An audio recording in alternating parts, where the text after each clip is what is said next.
توکلت علیک یا رب العالمین۔ اس وقت سویڈن میں 5:43 ہو رہے ہیں۔ آج جولائی کی 12 تاریخ ہے اور سن ہے 2024۔ سویڈن اور پاکستان کے سٹینڈرڈ وقت میں 3 گھنٹے کا فرق ہے۔ پاکستان 3 گھنٹے آگے ہے۔ آج موجودہ اطلاعات کے مطابق 12 بجے دوپہر کو سپریم کورٹ کی طرف سے فیصلہ سنایا جائے گا ریزرو سیٹوں کا۔ وہ فیصلہ کچھ بھی ہو، میں چند گھنٹے انتظار کر سکتا تھا، لیکن پھر یہ بات ہوتی کہ سن کر بات کی گئی ہے، اس لیے شاید میں ناراض ہوں یا خوش ہوں یا کسی جانب جھک رہا ہوں۔ اسے مناسب یہی سمجھا کہ مجھے جو کچھ بھی آپ کے گوشے گزار کرنا ہے وہ اس فیصلے سے پہلے ہو۔ 8 فروری کے بعد سے لے کر اب تک جو کچھ بھی ہوا وہ اور جن چیزوں نے 8 فروری کی بنیاد رکھی، جیسا کہ سپریم کورٹ نے پہلے الیکشن کے لیے ایک تاریخ دی تھی جو ہیلو بہانوں میں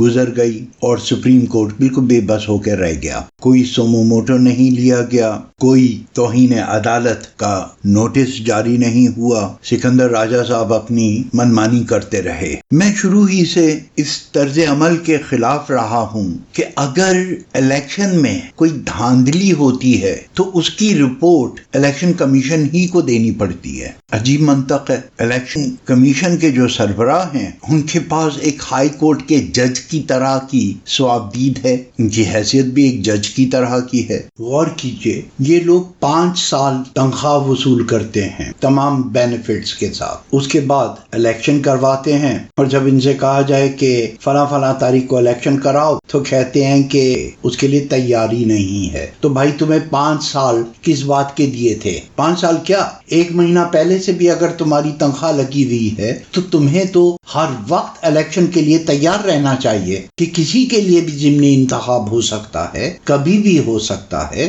جبکہ تمہیں ہر مرتبہ 90 دن دیے جاتے ہیں بسائڈ وہ 5 سال۔ اور جب الیکشن میں دھاندلی ہوتی ہے اس کا ذمہ دار کون ہے؟ الیکشن کمیشن، کہ تم نے اپنی ذمہ داری صحیح طرح سے نہیں نبھائی۔ اگر تم اپنے فرائض ذمہ داری سے ادا کرتے تو کسی کینڈیڈیٹ کو شکایت ہی نہ ہوتی، لیکن نہیں، الیکشن کمیشن ہی اس کا فیصلہ کرتا ہے، اور وہاں پر تعینات عملے کو کچھ نہیں کہا جاتا کہ تمہاری واچ میں یہ حرکت ہوئی۔ ہر مرتبہ الیکشن کمیشن پر اتنے الزامات لگتے ہیں۔ اگر الیکشن میں کوئی دھاندلی ہوتی ہے جیسے اب، تو اس کا ذمہ دار کون ہے کہ کسی کا فارم 45 نہیں مل رہا اور کسی کے فارم 47 پر جو اعداد و شمار ہیں وہ کسی دوسرے پرچے سے میل نہیں کھاتے، تو اس کے لیے ہم آپ کے پاس اپیل کیوں کریں؟ ہم سپریم کورٹ جا کر اس کو ریکٹیفائی کروانے کی کوشش کیوں کریں؟ ڈائریکٹ آپ کو مورد الزام ٹھہرا کر آپ کو سزا نہ کروائیں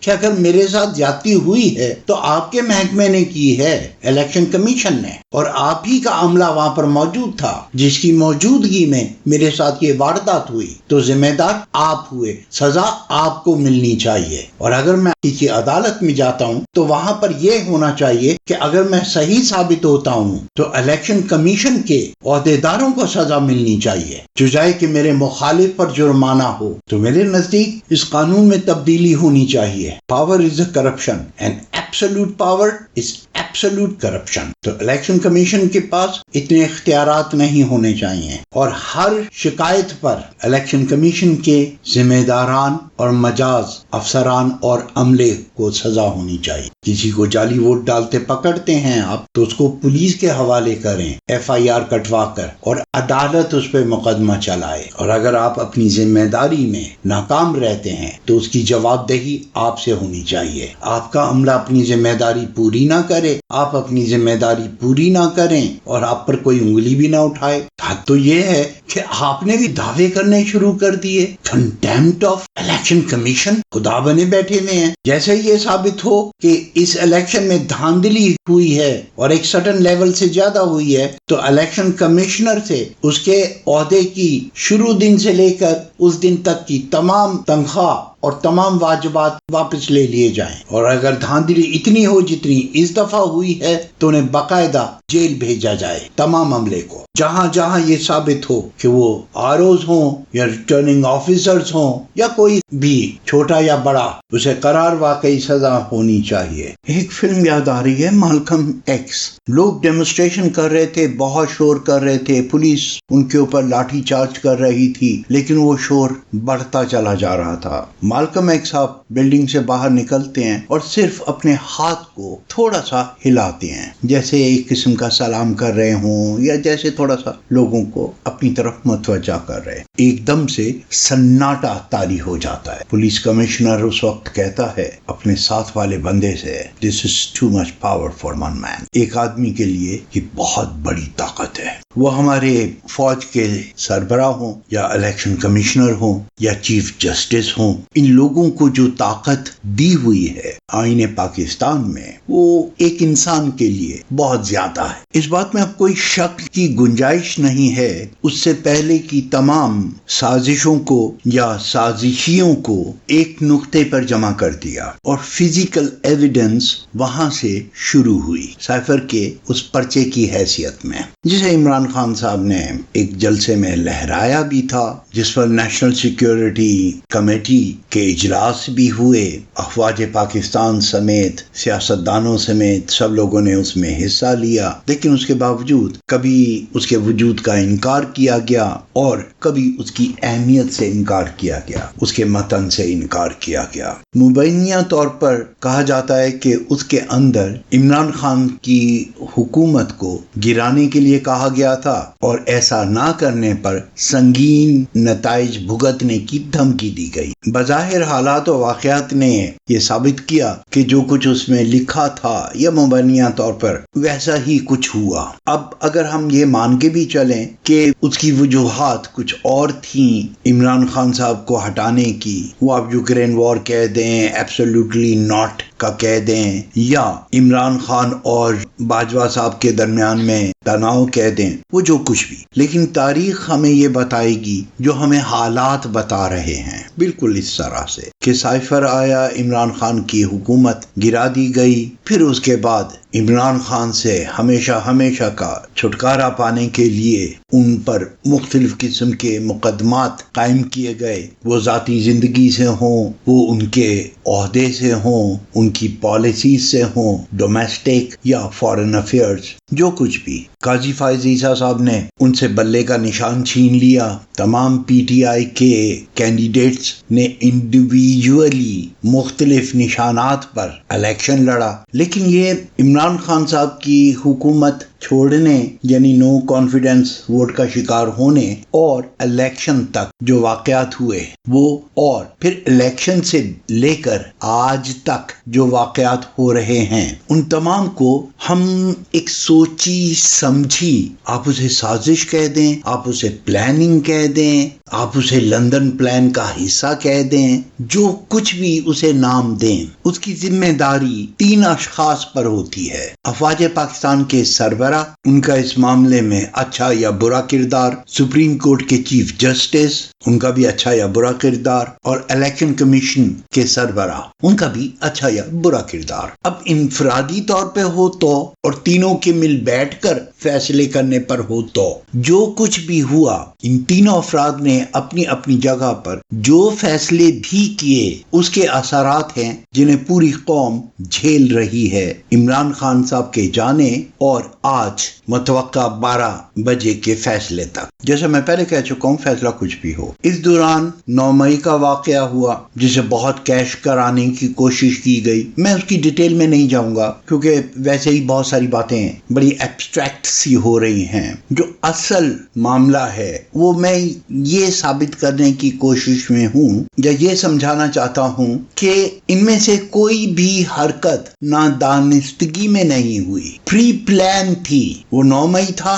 تو پری پلان تھا، اس نے کیا، اس نے کیا، کس نے کیا۔ یہ ایک آزاد و خود مختار کمیشن بٹھایا جائے تو وہ دودھ کا دودھ اور پانی کا پانی کر سکتا ہے۔ یہ علیحدہ بات ہے کہ وہ ہم تک رپورٹ پہنچے یا نہ پہنچے، لیکن وہ ایک تاریخ کا حصہ بن کر آرکائیو میں رکھ دیا جائے گا۔ اسی طرح سے الیکشن کمیشن کے سربراہ نے جو کچھ کیا، یقیناً انہوں نے بھی سوچ سمجھ کے کیا، اور پاک افواج کے سربراہ جو اس معاملے میں براہ راست شامل حال رہے، پہلے باجوہ صاحب اور اس کے بعد عاصم منیر صاحب، اور یقیناً جو کچھ انہوں نے بھی کیا وہ بھی سوچ سمجھ کر کیا۔ تو کیا اب ایک ایسا کمیشن نہیں بنانا چاہیے، جوائنٹ انویسٹیگیشن ٹیم سلیکٹ نہیں کرنی چاہیے جو ہمیں یہ بتائے کہ عمران خان صاحب کے جانے سے لے کر آج تک جتنی اموات ہوئیں اس کے ذمہ دار یہ 4 افراد ہیں؟ قانون کی زبان میں first degree murder, second degree murder,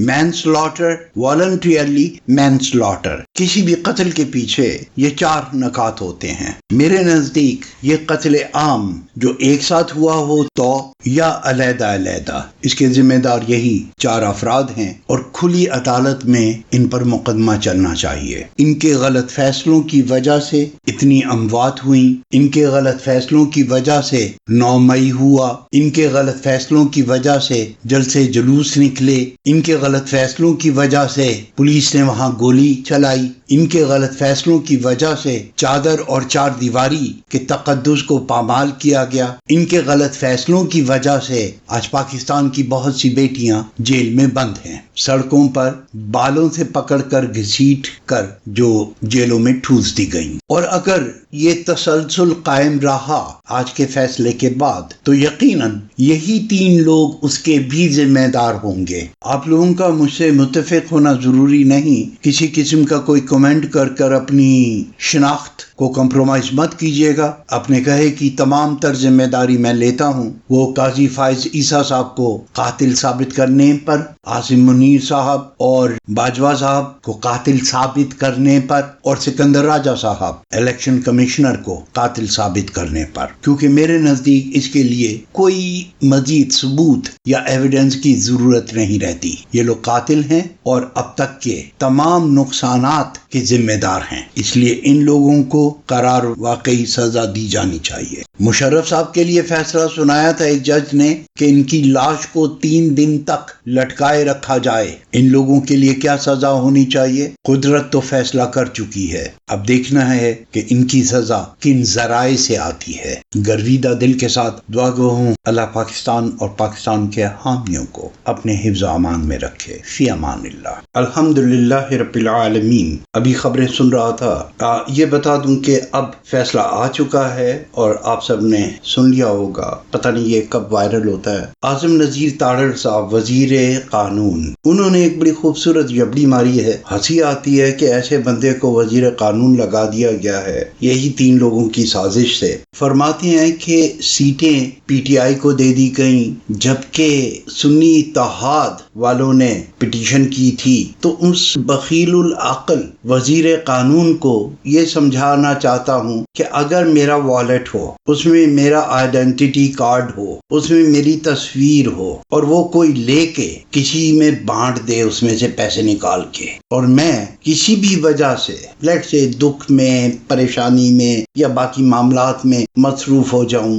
یا بالکل ہی یوں کہنے کہ مایوس ہو جاؤں اور عدالت عظمیٰ اس مقدمے کا فیصلہ کرے، وہاں پر میرا آئیڈینٹی کارڈ نظر آ جائے انہیں کہ یہ والیٹ میرا ہے، تو وہ عدالت کس کو دے گی؟ اس کو جس نے پٹیشن داخل کی یا اس کو جس کا آئیڈینٹی کارڈ تک اس والیٹ میں ہے؟ کتنی آسانی سے یہ بات سمجھ میں آ جاتی ہے، کبھی جس کی چیز ہے اس کو دے دو۔ تو وہ اس معاملے میں یوں چاہ رہے ہیں کہ یہ سیٹیں جو ہیں اگر دی جائیں تو سنی اتحاد کو دینی چاہیے تھیں تاکہ 2 پارٹیاں علیحدہ علیحدہ نظر آئیں اور یہ سنی اتحاد ہی کی رہیں، سم تھنگ لائک دیٹ، تو آگے چل کے بھی ایک کولیشن قسم کی سچویشن رہے یا ایک چھوٹی پارٹی کو یہ آسانی سے کچل سکیں۔ واللہ عالم الصواب۔ اصل ان بہرحال اللہ کو ہے، دکھ ہوتا ہے کہ کون اور کیسے لوگ اس ملک پر مسلط ہیں۔